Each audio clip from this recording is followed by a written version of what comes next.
special meeting. There we go. Yeah, I got it. I call this special meeting of the Carrollton-Farmers Branch ISD Board of Trustees to order at 6 p.m. on August 23rd, 2018. Board members, district staff members, and members of the audience, you are free to join me in standing for the Pledge of Allegiance led by Sally Derrick and the Pledge to the Texas flag by John Matthews.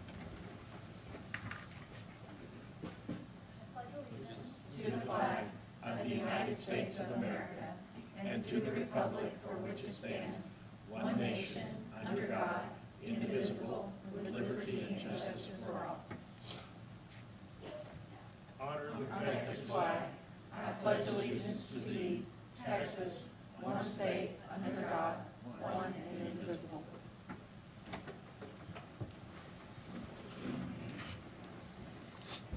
Thank y'all all for joining us tonight. We are always pleased when we have visitors. As a district, we dedicate all our efforts and resources to our goal of high achievement for each student. The board uses this goal to guide all deliberations, decisions, and actions. You will get to see all deliberations, decisions, and actions of the board in open session with the exception of some items which may be discussed in a closed session as stipulated in the Texas Government Code, Section 551, commonly known as the Open Meetings Law. These items typically deal with personnel matters, consultation with our attorney, and real estate. For the record, all board members are present tonight. We constitute a quorum and may conduct business on behalf of the district. As required by the board policy BBD local, let the minutes reflect that all board members have exceeded the continuing education training hours required for the reporting period ending May 4th, 2018, and board members will acquire hours for the current reporting period ending May 4th, 2019. Ladies and gentlemen, before moving on to the next agenda item, I'd like to point out that we have an agenda item during which the board encourages comments from citizens of the district and from district employees. That agenda item is number 4, public meeting to discuss 2018-2019 budget and proposed tax rate. Anyone wishing to speak, either as an individual or as a representative of a group, may do so during agenda item number 4. Please submit your request to do so on one of the forms provided on the table outside the boardroom door. You may place the completed form in the box provided on that table, or you may present your form or give your name to Administrative Assistant Mrs. Sharon Scribner. Okay, thank you. When the board addresses agenda item number 4, public meeting to discuss the budget and proposed tax rate, and following the presentation, you will be invited to the podium to speak to the board. We will now proceed with agenda item 1A, adopt agenda. Board members, is there a motion to adopt the agenda as presented? Ms. Valenzuela. Hello, I move to adopt the agenda as written. Thank you. Do I have a second? Thank you, Mr. Ramos. Is there any discussion? All those in favor, raise your hand. So that would be no opposition since it was unanimous in favor. With a vote of all in favor and none opposed, the motion passes. Our next agenda item is number 2, consider approval of 2017-2018 final budget amendment for the Carrollton-Farmers Branch ISD. Dr. Chapman? Yes, Mr. Roderick will now make a presentation. Thank you. We have provided the detail of the budget amendment in your booklet behind tab 2. Each year in August, we look at each functional category and determine if we need to add funds to provide reserves that will cover any unforeseen journal entries or accruals that may occur after year end. This helps us to avoid a potential compliance issue with our external auditors if we were to exceed expenditures over appropriations in a functional category. The functional categories that are affected in the general fund budget amendment are due to a larger than normal accrual due to the earlier start of teachers and campus staff. The difference in the school start dates has shifted payroll accruals between fiscal years. The other amendment relates to our debt service payment, which just looks at, we're adjusting our bond premiums that we had a refunding earlier in the year. So that requires a action by the board this evening.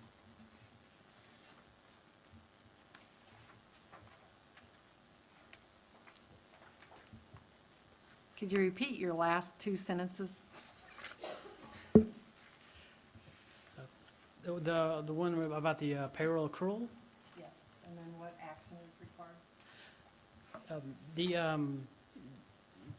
The The reason the budget amendment is so large this year in the Function 11, the $1.7 million, is because of the accruals, because we started,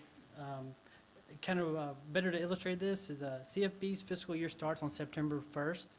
A teacher with a 187-day contract worked 9 days in August of 2017 for their 17-18 assignment.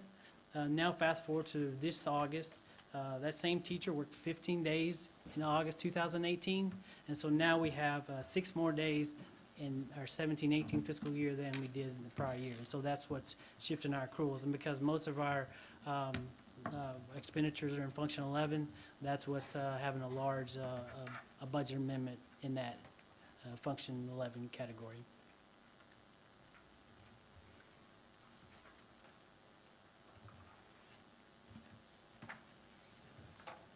Board members, any questions for staff? Any motion?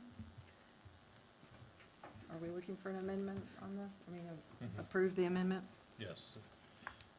And I apologize, but this is gonna be every year, so you're gonna get the amendments at the last minute because we're finalizing the budget. And so just note that this is one of the, well, hopefully one of the Last. only times that you get it literally hot off the press. And so you get very little time to review it. Mr. Matthews? Make a motion that we approve the 2017-2018 final budget amendment for the CFBISD.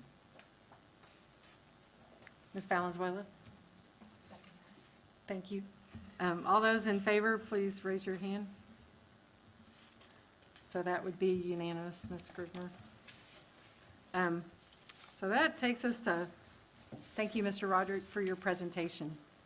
That takes us to item number 3, consider, looks like you're still here. Consider adopting a resolution to classify a portion of fund balances per the Governmental Accounting Standards Board Standard 54, GASB 54 action. The Government Accounting Standard Board, or GASB, adopted in 2010 Statement 54, or referred as GASB 54. Part of our yearly financial reporting practices include evaluating our fund balance categories and determining if we want to identify any commitments of our unassigned fund balance. The 17-18 fiscal year will be our 8th year of our implementation of GASB 54. Committed categories require board authorization. We're proposing 5 categories this evening: building construction, repair and maintenance, technology capital replacement, transportation upgrades, safety and security, and campus activities. The board authorizes the categories through a resolution, and management determines an amount at year end. We have included the estimates of the proposed commitments in the documents, and before any funds can be actually spent in these categories, it would require board approval through a budget amendment, with the exception of campus activity funds, which are in a special revenue fund.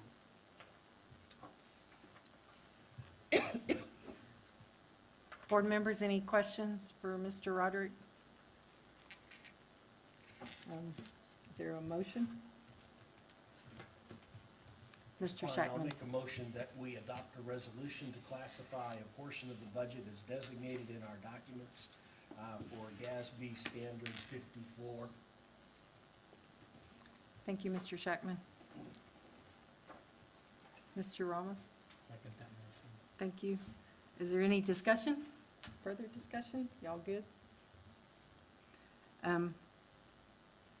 All those in favor, please raise your hand. With a vote of unanimous in favor and none opposed, the motion carries. Our next agenda item is number 4, public meeting to discuss 2018-2019 budget and proposed tax rate.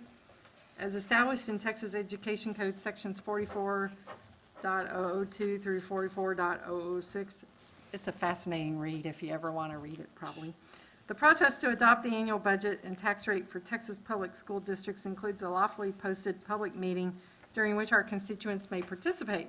Anyone wishing to speak, either as an individual or as a representative of a group, may, during administration's presentation, submit your request, as we discussed before, to do so on one of the forms provided on the table just outside the boardroom door.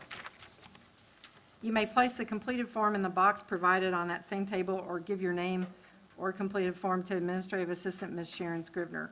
Following the presentation, you will be invited to the podium to speak to the board according to the forms and names received. Comments should pertain to the 2018-2019 budget and proposed tax rate and be no longer than 3 minutes. Our timekeeper, Mr. Ramos, I don't have the clock in front of do me. you have your phone?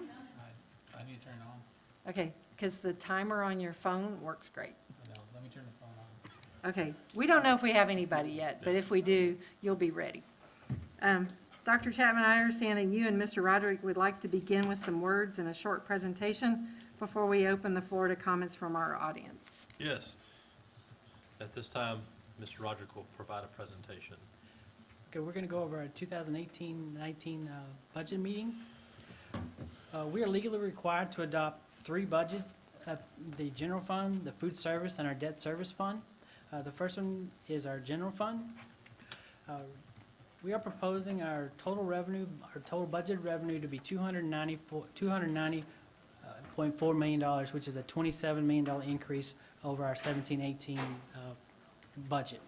The majority of the increase is due to our tax revenue of $19.4 million increase. Our appraised values, our certified values increased 9.25 from the previous year. Also, we increased our local revenue, which is the interest income, about $500,000. That's due to our increase in our interest rates over the last year. And our state revenue is projected to increase $7.1 million. This is due to the increase in available school fund, which is in the second year of the biennium. It's much larger than the first year, and so that's what's contributing to the increase in our state revenue.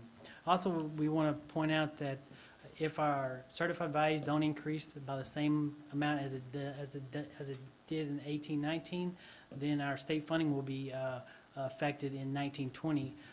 It'll be reduced because of the lag in our state funding calculation.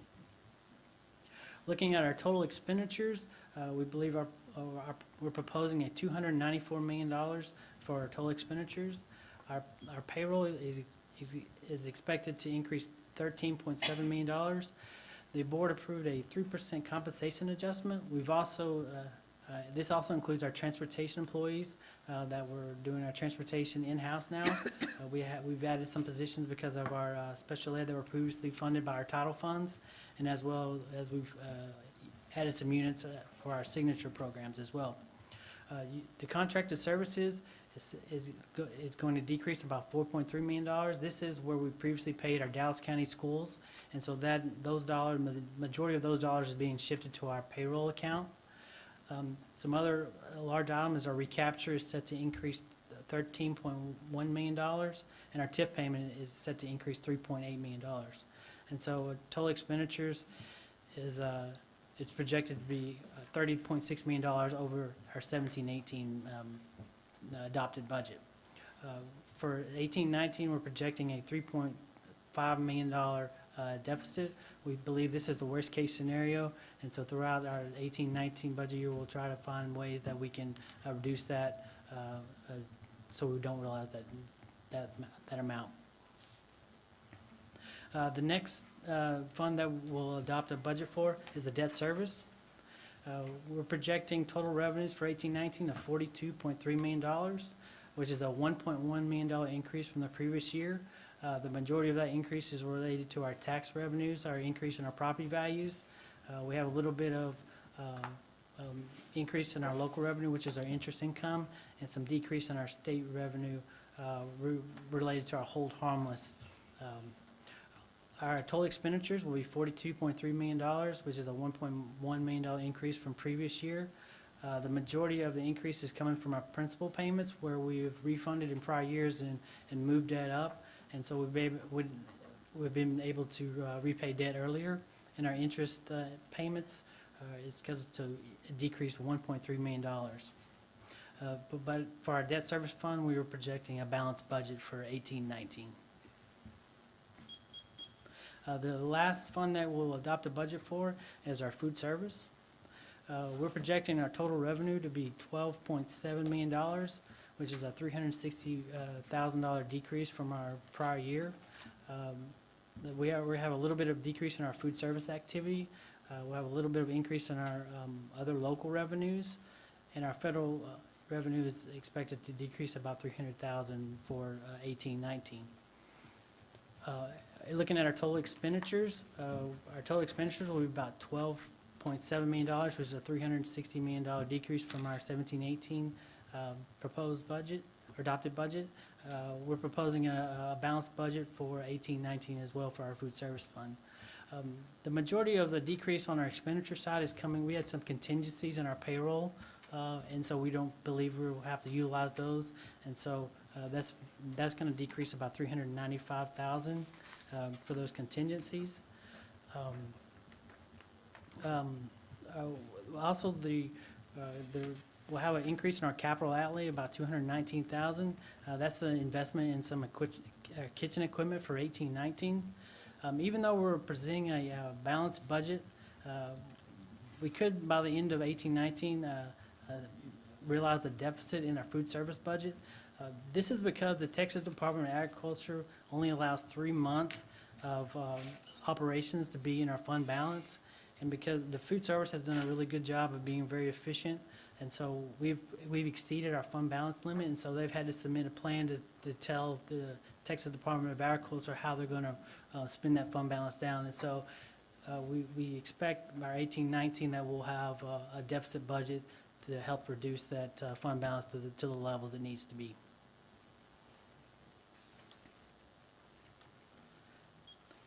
Our proposed tax rate for 18-19 and 17-18, we had a rate of $1.38.1.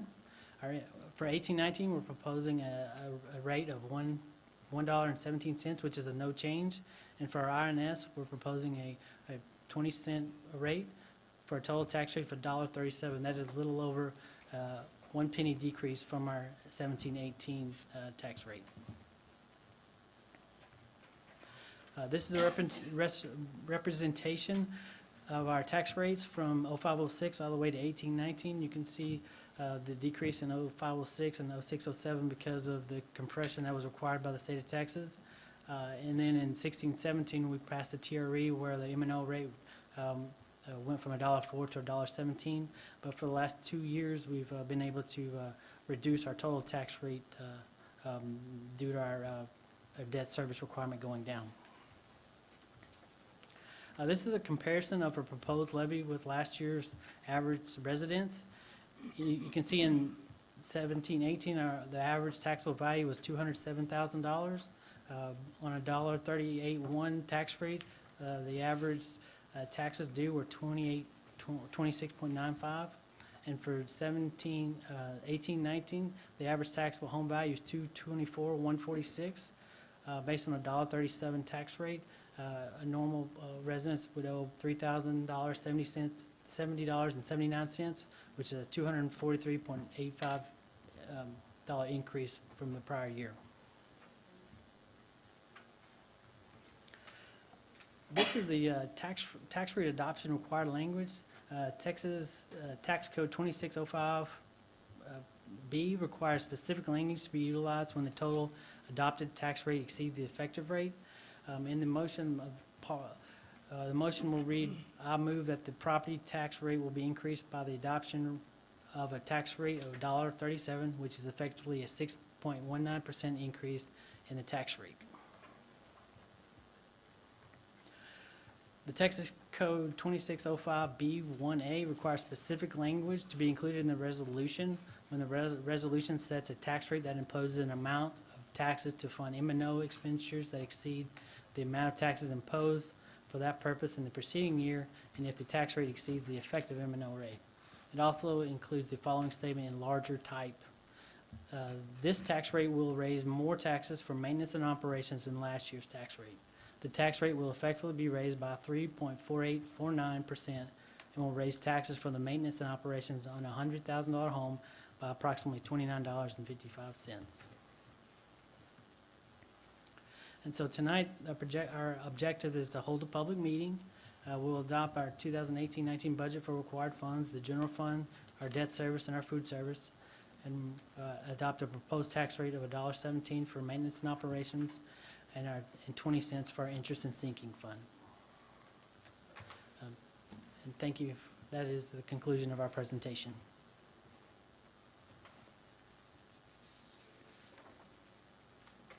Thank you, Mr. Roderick. At this time, the board will entertain questions and comments regarding the proposed budget and tax rate from the floor.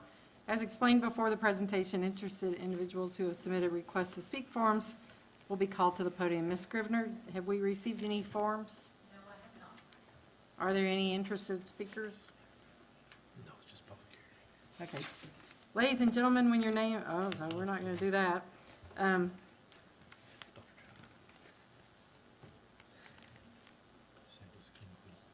This concludes the public hearing. So agenda item number 5. Dr. Chapman? Yes, at this time, Ms. Tillman's going to make a presentation. Thank you. I thought I'd give Mr. Roderick a break, so Yeah. Aw. take on the last two. Before we get started, I would like to mention that we do have 3 members of the finance team here. They're normally still in their offices working away, so I just wanted to take a quick minute. We have Miss Anna Brady, Miss Michelle Cease, and Miss Vicki Pippin. Will you stand up real quick, please? I want to thank you for all your work on this. So as you know, we start working on our budget in September every year, just after we adopt the budget we're in.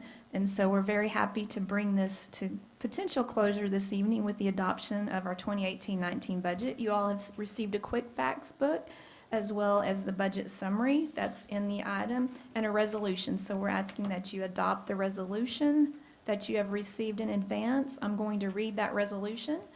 Whereas due notice as required by law has been given of a public meeting on the 2018-2019 budget for this school district, and whereas said public meeting was held according to law, and whereas the administration and the Board of Trustees have carefully considered the budget for the said 2018-2019 school year and find this budget to be in the best interest of the school district. Whereas, therefore, be it resolved, ordered, and ordained by the Board of Trustees of the Carrollton-Farmers Branch Independent School District that the 2018-2019 budget of the Carrollton-Farmers Branch Independent School District shall be, and the same is hereby in all things adopted and approved as the budget of the Carrollton-Farmers Branch Independent School District for the 2018-2019 fiscal year in the total amount of revenues of $345,545,602 and expenditures of $349,113,184. We ask the board to consider adoption of the resolution and budget as presented. Board members, does anyone have a motion to make regarding adoption of the 2018-19 budget and executing the resolution as presented? Mr. Scheckman? I love balanced budgets, and this one's awfully close. And I appreciate that we think we will certainly get there. With all those things in mind, I would make a motion that we adopt the budget as presented, both revenue and expenditure, and that we adopt the resolution as read to us for the 2018-19 budget. Thank you, Mr. Scheckman. I have a motion from Mr. Scheckman. Do I have a second? I have a second from Mr. Matthews. Is there any discussion? The budget. On the food service fund, the contingencies you mentioned that reduces our payroll from 6.3 to 5, that 5.9 is still with our 3% pay increase, and so, and there's still that savings there? Okay, I just want to make sure. Thanks.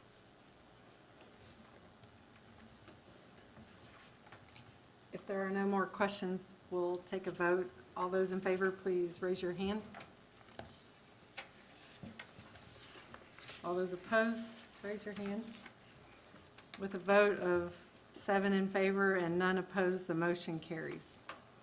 Our next agenda item is item number 6. Consider all matters related to the proposed tax rate for the tax year 2018, include a resolution setting said tax rate. Dr. Chapman? Yes, Ms. Tillman will also make a presentation. Yes, as we discussed during the presentation, we are proposing a reduction in the tax rate from 138.10 to 137.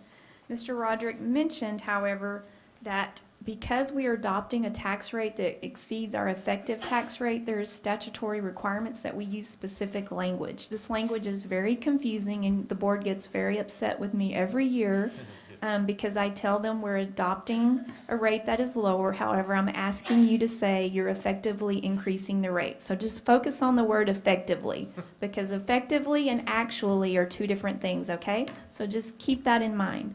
The effective tax rate that we calculate is a calculated rate of what tax rate would it take to generate the same amount of tax revenue this year, as same as last year if we applied it to this year's values. So it's nothing more than a calculation of how those revenues would be equal if applied to the same property. However, with property values going up, that makes the effective rate lower than the actual rate we are adopting. And the state requires that we use the language that we've provided to you. So you're 100% lowering the tax rate. However, you're going to make a motion that says you're effectively increasing the rate. So the motion language is provided in the last tab of your binder. We are recommending and asking that you adopt the tax rate and the resolution. I am going to read the resolution as well. There came to be considered the matter of establishing and setting the tax rate to be levied on all taxable property of record on the 2018 tax roll. And whereas the Board of Trustees of the Carrollton-Farmers Branch Independent School District has heretofore approved and adopted the 2018-2019 budget for the district, on this date, we, the Board of Trustees of the Carrollton-Farmers Branch Independent School District, hereby levy or set the tax rate on a $100 valuation for the district for the tax year 2018 at the total tax rate of $1.37 to be assessed and collected by the duly specified assessor and collector as follows: $1.17 for the purpose of maintenance and operation, and 20 cents for the purpose of payment of principal and interest on debts. Such taxes are to be assessed and collected by the tax officials designated by the district. This tax will raise more taxes for maintenance and operation than last year's tax rate. The tax rate will effectively be raised by 3.4849% and will raise taxes for maintenance and operation on a $100,000 home by approximately $29.55. We ask the board consider adopting this and providing the specific language that's been provided to you. Thank you. Does anyone have a motion to make regarding setting the tax rate and executing the resolution as presented? I will. Mr. Matthews. I move that the property tax rate be increased by the adoption of a tax rate of $1.37, which is effectively a 6.19% increase in the tax rate. I further move approval of the resolution to set the tax rate for the tax year 2018 as found in item 6 of the board book, setting the tax rate at $1.17 for the purpose of maintenance and operation and 20 cents for the purpose of payment of principal and interest on debts. Thank you, Mr. Matthews. I have a motion from Mr. Matthews. Do I have a second? Ms. Valenzuela? Thank you. Is there any discussion? Ms. Tillman, there's always a lot of confusion and comments within the community about the increased money that the school district gets from the taxes and increased revenue. However, we know with the complicated formula that the CFB students don't realize the full benefit of that increased revenue. Could you, while it's could be a confusing summary, could you provide just a brief statement about why that is and what puts us in that position? Sure. So we are classified as a Chapter 41 district, and it's based on our wealth per weighted average daily attendance. So basically, the state says that if you're at a certain level, we're going to bring you back down to the level they've determined, and then that's going to be sent back to the state. So as our value goes up, we keep getting brought down back to a level. Now, there are pennies that are not subject to recapture, so we do get the benefit from those pennies, but the majority of the pennies are subject to recapture, which basically means as our value goes up, the state says, with the majority of our Tier 1 funding, we provide our shares. So they say, well, this is how much you should get in total, but because of your property value, your share is going up every year. So you see our Chapter 41 payment increase significantly. That's actually from the prior year property value growth. So then next year, we already know that Chapter 41 payment will go up again, subject to any legislative change in the actual amount of recapture. So that's already in the works, that our Chapter 41 will go up again based upon this 9% increase that we see now. So I don't know if that's a simple explanation, but No, it is. I mean, it's just a complicated formula. I just think it's important for people to know that our kids are not getting that benefit. Right. That we're sending a lot of money back to the state, where it goes into a fund that we will never see again. And the way to fix that is through the state legislature. absolutely. And I know this whole funding formula is complicated, but is recapture primarily determined by our perceived property wealth? It's based upon our property value, our taxable property value from the prior year. So there's a 1-year lag in the calculation, but it is on a per WADA basis, which is our weighted. So we have weights on certain categories of students. And it's the exact same amount for all districts. There's tiers to it. So you have, it's actually in your book here if you want to look at it, in our handy little quick facts book, which if you look under the Chapter 41 wealth equalization, it makes it a little easier to understand. You can see on page 3, you see the 3 tiers of wealth equalization. So that's on your first dollar of tax effort is where you have the highest level that you get to keep. So then you see your next 6 pennies. Those are the pennies that there's no recapture on. That's why it's really advantageous for districts to go above the $1.04, because you get those 2 pennies without any recapture from the state. And then the last 11 pennies, you see a much lower amount, the 319.5, which means the state recaptures much more on those last pennies. So that's a very quick look at how the recapture works at those levels.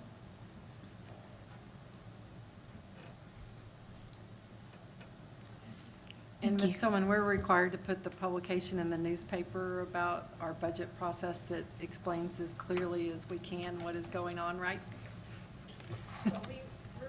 Put a publication in. I'm not sure that it explains clearly, but we make every effort to put information in the budget book that we publish, the big one, and it has, you can roll forward every legislative session and look and see what's sort of happened across the state, and so I think that's a good reference for folks who are interested in school finance to just look back at the history of what's happened. On the front page of the Carrollton Leader, their local newspaper that I don't know if anybody reads, does say that, like, in bold print, school taxes are going down or something to that effect. So it's already out there. Mr. Shackman? Just for the record, as we read the motion as it was presented, we adopted the effective rate, which makes a 6.19% increase, but that isn't the real increase. So that if anybody's hearing that motion and say, what do you mean, are you raising my taxes 6%?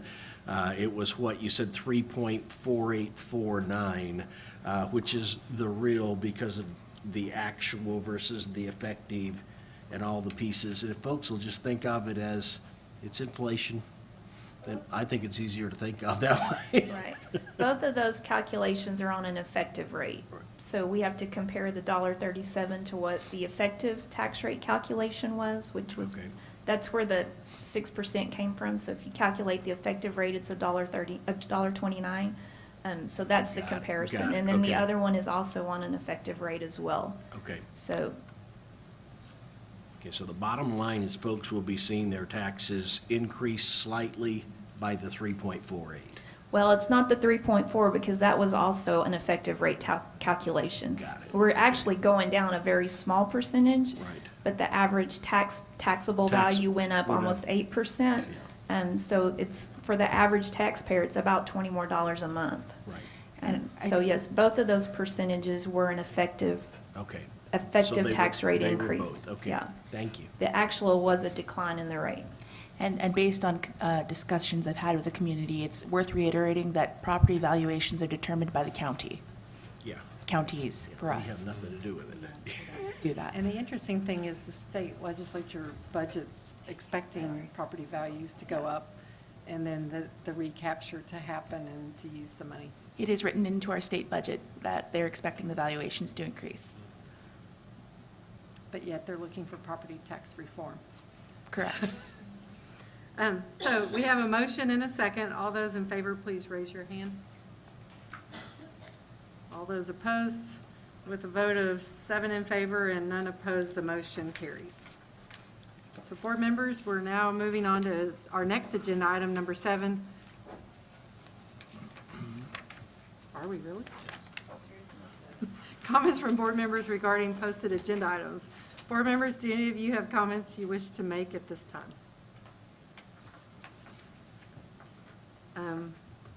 I would just say I enjoyed the community pep rally last night. Don't know who all to thank, I think everybody, but that's my comment. It'll get better every year. That's a promise. And I could hear every word you said, so Well, you're the only one that could, but anyway. I was sitting above the fray. Okay. Ladies and gentlemen, we've reached the end of our agenda and we are adjourned at 6:30.